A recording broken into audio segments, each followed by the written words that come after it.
Welcome back from the desk below. Now, this ain't no old interview now, because all my old interviews used to be straight over the phone. But we both tired. We both living life right now. But once you hear the gentleman's voice, you guys are gonna be shocked. I've been wanting to interview this gentleman since actually just started my podcast career. I was looking back on our old DMs, 2018. Now, one thing about me is I was taught by the greats. Shout out to Combat. Shout out to DJ EFN. Shout out to Noe. Shout out to Elliot. These guys showed me that, you know what? Just because other gentlemen go out and do all the podcasts, you shouldn't be like, fuck this artist. Hey, no one's entitled to talk to you. I understood that now. But in honesty, it gives more information to make a stronger interview. So every interview that this artist does, it gets better and better over time. Man, he goes by a lot of names right now, man. I have Omar Lorendes, the Redovich, my personal favorite, Yakov Lorenbaum. But man, this gentleman right here is very special to the game right now. And I'm very glad that one of our forefathers in the pod game shed his light, because I remember this is how I found this gentleman. I didn't listen to his music first. I listened to his interview first. And that's when I went back and listened to Silk Pyramids and Self-Induced Illness and Absolute Greatness with J11 2007. But man, without further introductions, man, I have the one and only MEYHEM LAUREN. What's going on, man? Thank you for having me. Hey man, it's a pleasure to be talking to you, man. We patient over here, man, but you know what, man? We understood that, everything's time and everything takes time. Yeah, 100%. But we're here now, Oh, yes. I'm curious. I just heard your intro. What was the interview that you heard that you heard before the music? One of Combat Jack when no doubt, man. Yes. Rest in peace, man. That's a legend right there, man. Yes, sir. I wish he was still here to see the influence that he had on the game. Nah, I think he knows though. I think he know. You know what I mean? Like you could see it early, but nah, that's what's up, man. And it's because when I was first finding podcasts at the time now too, this is how I started to hear the other side of an artist. And it's like, let me that's how I found a lot of new artists was through Combat. So it's like, let me check him out. So I was curious, before even I got into media, I had the questions for you as a fan. You got to see the mixtape era firsthand. How was that in NYC coming up in that time? Because this was at the time of the internet was booming. Yeah, I mean, honestly, the mixtape era was everything, because that's kind of where you got the heat. At that time, there weren't a lot of albums coming out on the majors that I like. I could literally tell you from 1999 to now, 20 or 30 albums that I liked on majors, hip hop albums.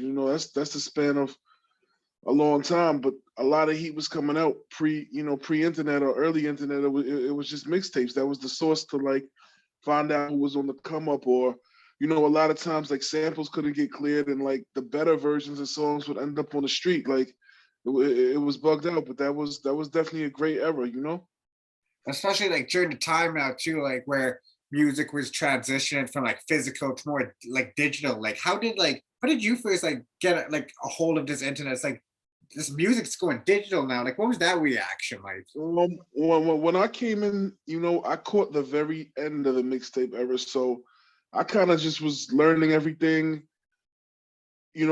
from everything in the industry anyway. So I kind of just flow with it. You know what I mean? I'm someone who adapts easily, so it really wasn't that much of a hurdle for me. It was harder as a fan trying to search for my music digitally when I was just someone who grew up with just tape, CDs, cassettes, records. So that was that. But like I said, man, I got a good friend, man. My man Thurston Howell III. He always says, "Evolve or dissolve."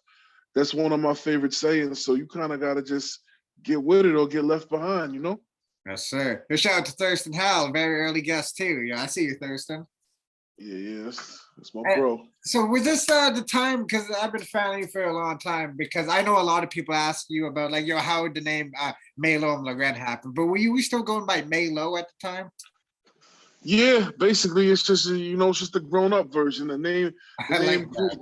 The first and the last name just grew, and it keeps growing. So That's just what it is. But like for somebody like of your stature now too, I noticed that you're a very private person, but you also like you do music and television now too. And like like is that hard to manage at the time now too? Because like in some of your interviews, like I noticed like you're very like private person, like you want to share like private moments for yourself now. But like how do you balance the two when you do music and television? I mean, you really have no option. It's just it's what I signed up for. So I'm not gonna, get in certain positions and then complain about them. I just have to keep going. Like I said, it's all blessings, all beautiful things, and that's that. You know. So like even with like the television now like side of it, you now too, like did you ever think that you were gonna do it when you were first doing like circle pyramids back then? Nah, TV was never part of the plan. Cooking was never part of the plan. Food, like that was kind of just like right place, right time. And shout out my brother Action. He when he was signed to Vice, they had just started the channel, and he just told me, "Yo, I got an opportunity for you to be on the show." It was almost like I was gonna be an extra, like not even initially a cast member, and it kind of just took off. And then from that, I met the people at you know the food division at Munchies, and I mentioned that I cook, and then I got to showcase some of my cooking on their channel. Now I have my own YouTube channel where I have two different cooking shows, and this whole food, television, internet, none of this was part of the plan. Like all I wanted to do was rap, but like I said, you just gotta roll with the punches and embrace them when you get an opportunity, you know? Yeah, and like even when you like saying like some of your rhymes now too, like I know the term crispy means fly, but when you're like forever crispy, forever holding the pisty, it's like, but you like that, like cook up some crispy food. But like even what I noticed about you now too, you eat like a melodic exotic food with fridge dive, and like we won't have in our regular fridges. So I was like curious, like what's like an extravagant dish for you on a regular day? And I don't even know what an extravagant dish is. Like I know what you're saying, but to me, it's just there's good food and bad food. It's the same thing with music, man. It's good music and bad music. Like I don't even think of it as extravagant. Sometimes you just have the taste for something different, and you know, it is what it is. Yeah, that's true. You may have the taste for something. Yeah, that's actually true because some people are like, yo, I feel like liver and onions. It's like, yo, you crazy for that, man. I don't know about liver and onions, but yo, some people actually like that. Coming Yeah, up. yeah. Oh no, go ahead. No, I'm just agreeing. I actually personally I'm not a fan of liver and onions, but I understand what you're saying. Like, yeah. Thank God. I know you've probably been asked this a lot of times now too, but like the last time where I can actually find research on this was like 6 years ago. So what's the craziest thing you ate since? I don't know. I try not to eat anything too crazy. Like at the end of the day, I try to eat things that I genuinely like or that come highly recommended. It's like this this is about eating things we enjoy. This is not Fear Factor. You know what I'm saying? Like I'm not trapped in the woods trying to eat something peculiar. I'm trying to eat something that's gonna stimulate my taste buds. But I will say on the show, I had a lamb eyeball. Like we were in Morocco, I ate a lamb eyeball. That was maybe one of the strangest things I ate. But I don't make it a habit of eating strange things on purpose. Okay, all right. I can only imagine the texture of that. So like I was noticed that you said something about carbs in one of your interviews, Ted. That's like you're always gonna have carbs. If you want lasagna for breakfast, do it. So you still eating carbs? Yeah, yeah, definitely. Like I said, you just gotta be responsible.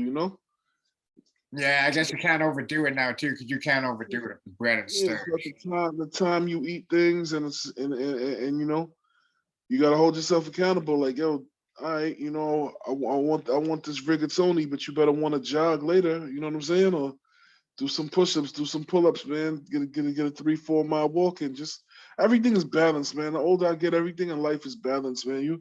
You'll be all right. You gotta just check some balances.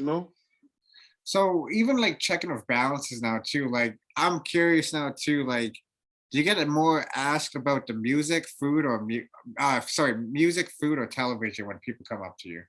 Nah, I mean it's all one. You know what I mean? It's just different aspects of me. Like, Certain people might discover me from television and then stumble upon the music. Some people have been following my musical career for some time and then get into the food thing. And they all help each other, to be honest. It's just like a coexisting like ecosystem. It's kind of like a salad if you think about it. Yeah, or a salad. So even with like music now too, like I noticed like you having a very immaculate taste for song titles now too. Even like your song album titles are crazy now too. But like what I notice about your music now too, it's not throwaway music. It's something that you could sit and listen to over time. And it's not like you listen to it a week and it's like, I'm not going back to that. Like we listen to Silk Pyramids and like even like with your album Black Vladimir now too, like I noticed like this is like people's like, oh, he's jumping on a certain sound. No, you guys ain't listening because if you go back and listen to actually Mayhem's discography, he's been doing this before Griselda. He was just cool with Griselda. He's on Fly God. So like, what does that tell everybody? So what I was curious about you is like when you're approaching a project now too, how is it like? Because I remember your first project was 41 songs, but like, how do you approach a project now? I just try to, make the best music possible and create something that'll last. Like you said, I try to make things timeless. It's not like a one and done. It's not like a 1 week listen. I try to make something that could stand the test of time and rock forever. And that's even part of the reason I named myself Mayhem Lauren. Like, people might not get this, but it's like Ralph Lauren is a clothing brand that's literally around forever. Like you could rock polo in the 80s and you be in style. You could rock it now and be style. It may not be number one or the most sought after, but will always be there. It'll always be timeless and it doesn't really get outdated. And I kind of try to use that motto and apply it towards my music. Like you could literally have a 30-year-old Ralph Lauren shirt and look amazing right now. But a lot of shit that comes out now, a lot of these things are fad. They flash in the pan, they quick, they go. If you rock some of the things that are fashionable right now, in 5 years, people might look at you like you crazy. So I just try to use that same model and apply it to my music. Again, I know it's like strange or might be a little off for someone to hear that, but yeah, I try to make timeless. I try to do forever shit. I'm not with the in and out. Yeah, no, that's understandable now too. I mean, just because you take your craft serious, like you're not just here for the quick buck. You're here to make a legacy. Correct. Like even like with Black Vladimir now too. Like, did you have to second guess that title when you were like coming out with this? Nah, you know what? Because I'm gonna keep it real. This album has been something we've been working on for years, and we had the title for years. Like the title has nothing to do with Vladimir Putin or any political thing at all. It's not Oh, of like course. it's just but it's coincidental. But people have hit me up. People have messaged me or tweeted, "Yo, why would you want to glorify a war criminal?" And this time, I'm like, dog, it has nothing to do with him. Like he's not the only person named Vladimir. Like, truth be told, Vladimir was like an alias for me. Like I would call myself Vladimir in certain circles. So it's like that's really all it was. But nah, I didn't second guess it. I mean, I was sticking to it. I wasn't just gonna change the title because I wasn't gonna let one Vladimir ruin it for all the good Vladimirs, I like that. I like that. Like even like with the cover now too, I noticed like it has like this like you're going fast motion now too. When I first seen the cover though, I thought you were smoking. I was like, yeah, I thought he didn't smoke. And I looked at it now, you ain't smoking. So I was like, that's good because you like it a lot. Yeah, I'm sure. Oh yeah, you probably been in contact with some of the people you've been around, but man, firsthand, yeah, just stay away. If I tell people if you ain't tried, you ain't missing nothing now. So with Black Vladimir, you said this was in the making for years now too. What's years for Mayhem Lauren? Nah, years. This album actually took years. Not we didn't work on it consistently for years, but it was like probably 4 or 5 years in the making. Like we did the first 3 songs a while ago, and then Griselda was doing their thing, blowing up. They were moving around, so Derringer was on tour. We were filming TV, so I wasn't around, and we just miss each other a lot. So scheduling didn't really permit for us to just lock in and finish it. So we would literally do 3 songs here, a year would pass through another 4 songs, 6 months would pass through another song. So we just took our time with it, man. And I think that's really why the quality is the way that it is. We didn't give a deadline, we didn't rush it. It was just something that we decided to do, and we just stuck through and did it. You know what I mean? Just did it casually. You know, casually made something amazing. For sure. Shout out to Darren Genie right now too, because like yo, like what I notice about like Derringer now, he doesn't really collab with like I'm pretty sure he probably has other artists hitting him up for beats and stuff. But like one thing I know, he's very particular on Now who he he's very particular. You know that's one of the dope things about the album because we're both very particular. You know what I mean? Like we just we don't just work with everybody. So the fact that we both wanted to work with each other just said something. And like I said, it was Gun's idea. One day we were all kicking it, and Westside Gun actually came up with the idea. He said, "Yo, you sound good on Darren's beats. Like y'all should do something." And yeah, we kind of just thought about it and we're like, yeah, we should. And then that was that. There were a couple times where, you know, we weren't even sure if it was gonna come out because we were both just so busy. But I'm just glad we just, you know, saw the light at the end of the tunnel and knocked this one out. Vladimir season. oh yes, The sir, good Vladimir. valedictorian, dude. That's my joint right there. No, I appreciate it. And if y'all ain't heard this album, yo, I guarantee you, I know Rock dropped, I know Ty Ferris dropped, but yo, I've been, yo, you gotta listen to this Black Vladimir. Like, I remember the very first time when you hear it's called Black Pinot on it, I was like, yo, like, this is, I never heard a Derringer beat like that before. Yeah. Nah, Derringer, man, Derringer, he's got a lot of bangers, man. Like he's special, you know. It was the honor working on the project, and we definitely cooked some heat, man. You're like collecting the infinity stones of producers now too, because I hear like you got Derringer album, you got a album with Buckwild, you got an album Shout with out to Muggs. Buck, that's my bro. Shout out to Muggs, that's my bro. Yeah, You shout know, out to Muggs too. Yeah, you got a lot of work with Muggs now too. And like one thing I noticed about now too. bro, me and Muggs gonna rock forever. Me and Muggs got maybe 30, 40 songs in the stash. Like that just became a situation where it's like Muggs is family, and you know, I go to LA a lot. So anytime I touch down, you know, we knock out 2 to 3 songs. And if I go there a couple times a year, they just add up. You know what I mean? So we just got a lot of fire. We got an album coming out soon. Um, Another. couple surprises, Yeah. Okay. couple surprises, couple things going on, but that's just like that's just gonna go on forever. That's what it is, you know. One thing I like about you now too is like it sounds like you can inspire another artist now too, because like one thing I would like to see is like Be Real come into this underground renaissance when like he appeared on Gems from the Equinox. I'm like, he's got Be Real on these type of beats now too, but I noticed like they won't do it for all types of artists. So like that's what shows the type of human you are though.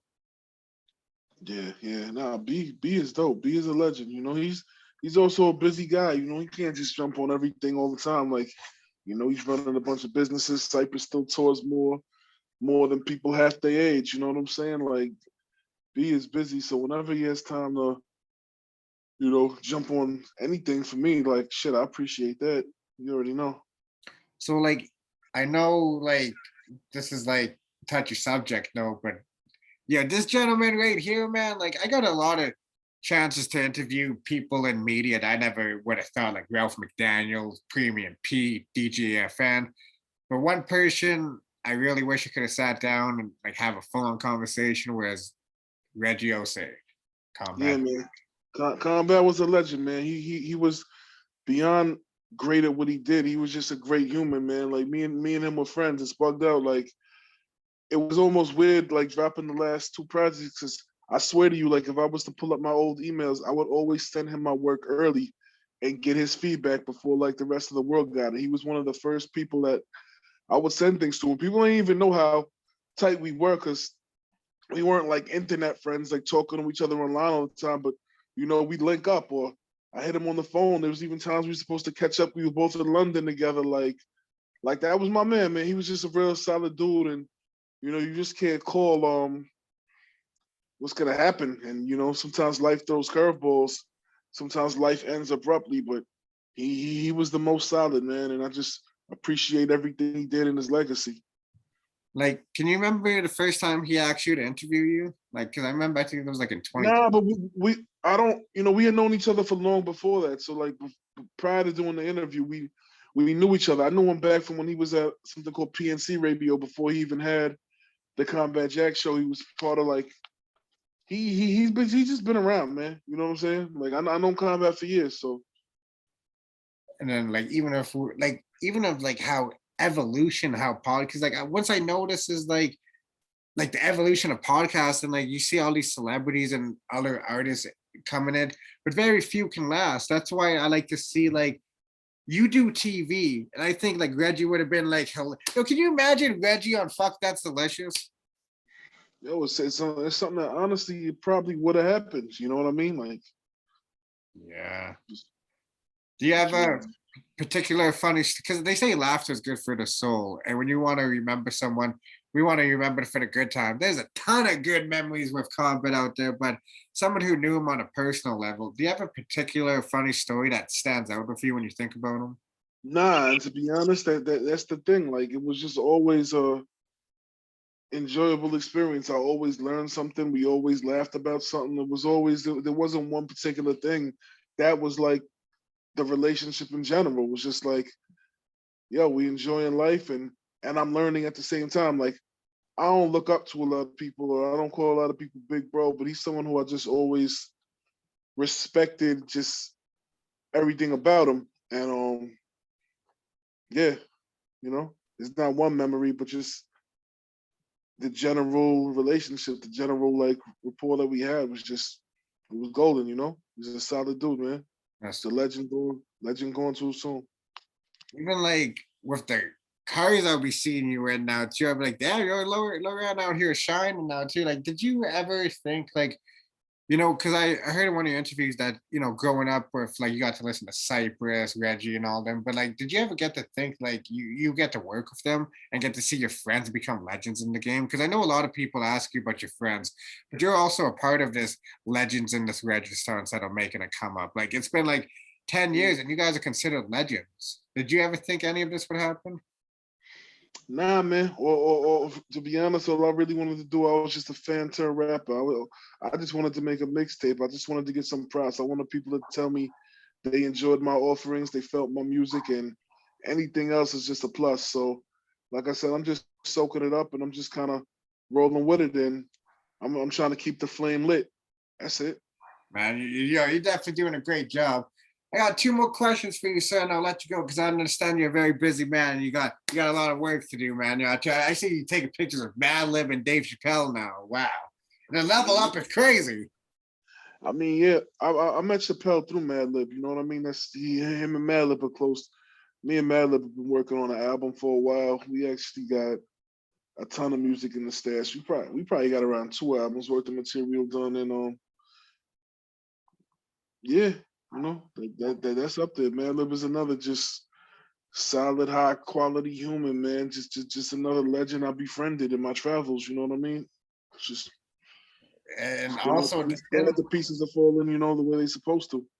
see, I like how like there's a genuine friendship when you actually, because you get to meet the person, right? Like, it's different when it's over email and stuff, but when you get to vibe with the person, laugh with them, it makes the music so much more. Oh yeah, I'm gonna make it clear. Like, anyone that I've done a full album with, like there's producers who I've worked with, but that in passing we did things, and I'm cool with everyone that I work with. But like anyone I've done an album with, we're genuinely friends. Like, and I don't throw the word friend around loosely. Like, Oh, of course. Broad, Buck, Muggs, you know what I'm saying? Derringer, Madlib, like, I've become friends with these people. Like, yo, me and Derringer, it's crazy when people ask about like the album process and what we do. Like, yo, me and Derringer just talk and laugh more than we even make music. Like, we just pop shit, talk about sneakers, talk about food, and just chill. And then we do some songs in between. You know what I'm saying? Like, that's what it's about. Same thing with Muggs. I go to Muggs, man. We might kick it for a month, just run around, eat good food, travel, go to some events, and then do a couple songs in between. Like, that's how fire gets made. Like, what people don't understand is That's part of the album process.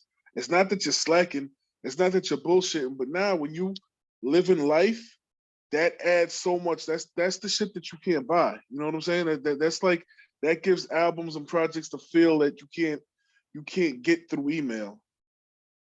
That's very true because you can tell when something's kind of done over the email because it's not so cohesive at the time. But you can just tell when someone has a I mean, genuine. don't get it twisted. You can make heat through the email. You can make something. Oh But yeah, yeah, you can, yeah. it's just a little more personal. It's like when people know your character, they even know like what kind of beats to give you. Like, Yeah. you know, when you get to know each other, it helps. You know, it's not always possible. And again, business is business, and sometimes you know I got to work with people, and they're busy. I'm busy. We don't get to connect like that, and we still make a hot joint. But I'm just fortunate enough that anyone I've done full projects with have become friends and family. You know. And like, even with like, I know a lot of people may hit you up now too, but did you see this renaissance? Like, did you think vinyl will come back the way it did? I didn't see it, but I'm not surprised. Like I could understand why it did, you know. Because they say everything makes a comeback once around. Like I remember seeing like a bunch of early 2000s clothes making a comeback. I just hope the lawn tees don't come back. Yeah, I will forever miss that. I don't miss that. They already came back, just in a different way. There's a lot of like oversized high end fashion with long things that are almost like tall tees. Like it already came back, just differently, you know. I guess you got to point out it's more stylish.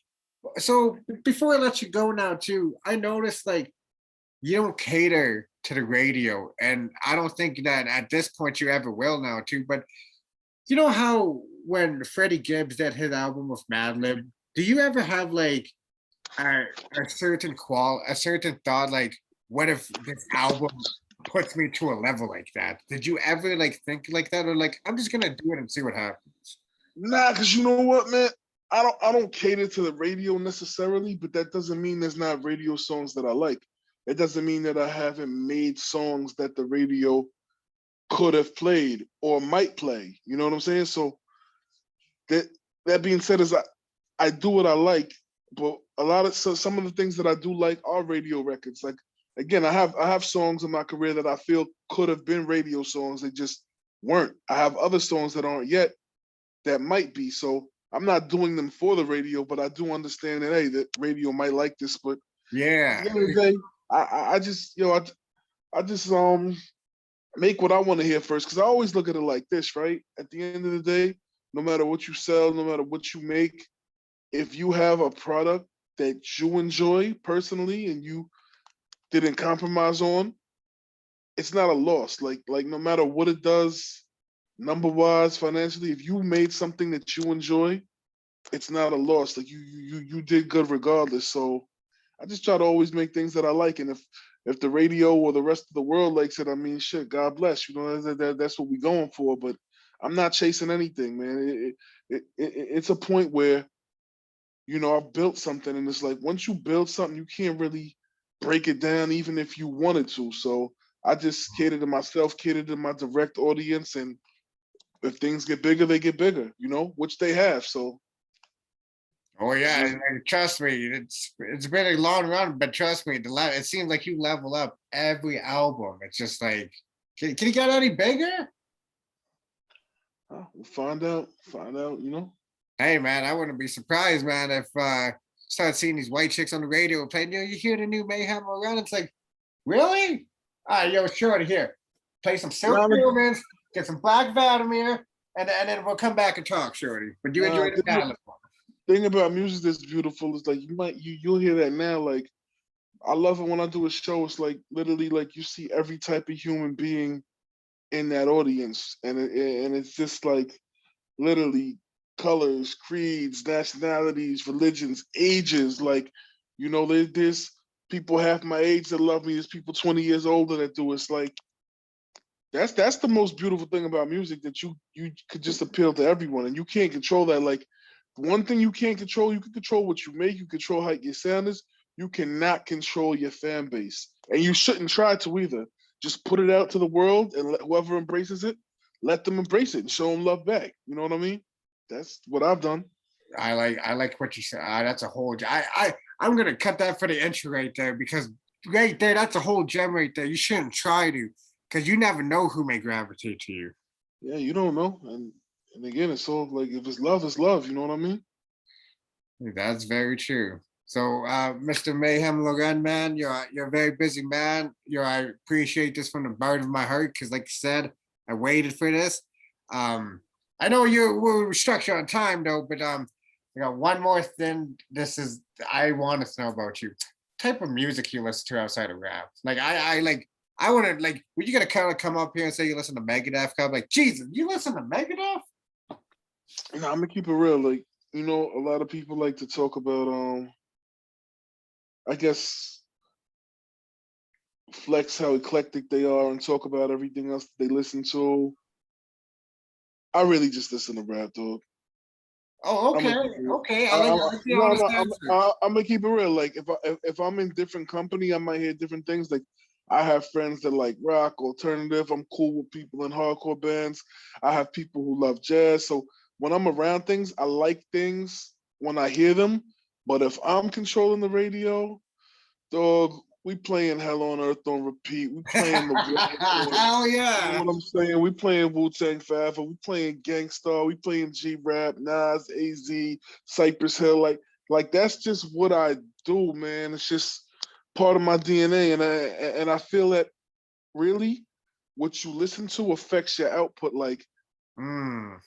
listening to good music is like taking vitamins. You know what I mean? Like when I'm listening to these things and absorbing them repeatedly, time and time again, I think that makes me a better rapper. So, you know, that's that. I'm sorry I didn't have a great answer or No, catch you off guard. that's Tell a you, perfect answer right there because like you could have instantly just like, oh yeah, I like Megadeth, but like I like what you said now too because like you also can get inspired from your friends that you grew up on, and that's what I like. yeah, definitely. Like I said, I do. I like all kind of things, but my go-to is just, you know, you already know, man. You How already on know. earth, yo, drop a gem on him right there. Let's drop that right there. Yeah. But nah, man. Thank you, and for real, I appreciate it. Or anytime, Mr. Loren. Is there anything you would like to leave the people with before we let you go? Your Black Vladimirs and stores. I put all the links to where they can cop your merch and Yeah, website at the basically, you bottom. could cop everything and learn anything to do with me on mayhemlauren.com. MEYHEMLAUREN.com. The vinyls, I think they're actually gonna go live today.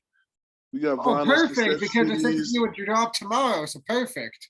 Yeah, oh, that's what's up. So yeah, man, mayhemlauren.com for all your Mayhem Lauren needs, questions, and etc. You know? And if y'all too lazy to be listening, but you're watching the screen, it's on the screen for y'all right there too. So Mr. Loren, is there any wise words that you'd like to leave us with today?